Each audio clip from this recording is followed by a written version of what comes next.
Oh my goodness. Let's say you're playing against one of the most hyped teams in the country and you want to pull a fast one on them early in the game to get the ball rolling, and your play ends up with a 300-pound defensive lineman running freer down the field than a crackhead runs down the street after you give them $5. You know you got special schemed. So we're going to break down what this fake is and why they ran it in this situation to make it work so well. So the first thing we got to do is take a look at similar punts from the same situation to see what they saw. So the ball is inside the 20, and we've actually seen Colorado lined up to defend a punt inside the 20 5 times from this situation. And as we watch it, there's a lot to pick up on, so here's what a first look gives us. Every situation from this zone, you know we're either going to get a block look or a hold up look, never a safe look. This is good because we don't want to run a fake against their starting defense. Next, Colorado State already ran a couple plays against them where they went tackle over, and we saw them set up in a 53 look, which means 5 defenders on our left, 3 defenders on our right. And then Nebraska went a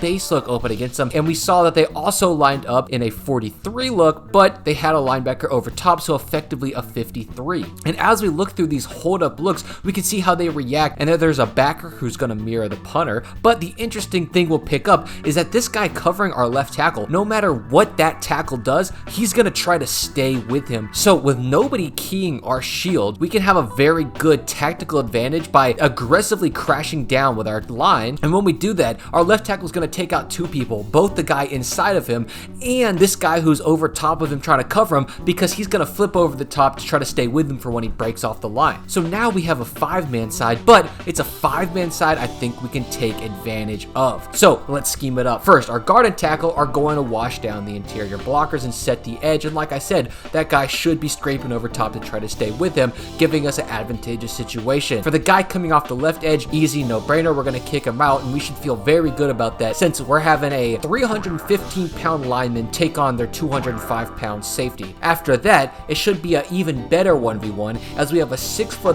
300-pound defensive lineman taking on their 165-pound freshman defensive back. And if that's not a 1v1 that you think you can win, you've got bigger issues. So now everything's set up. We've got everything blocked up. He should have an easy lane over to the left for 100% guaranteed first down. And as we see this unfold, it's just a brilliant job identifying the weak spots in their coverage on special teams, as well as identifying your strong spot as far as who you have blocking their defenders. And it just executes so brilliantly to make it look just that easy.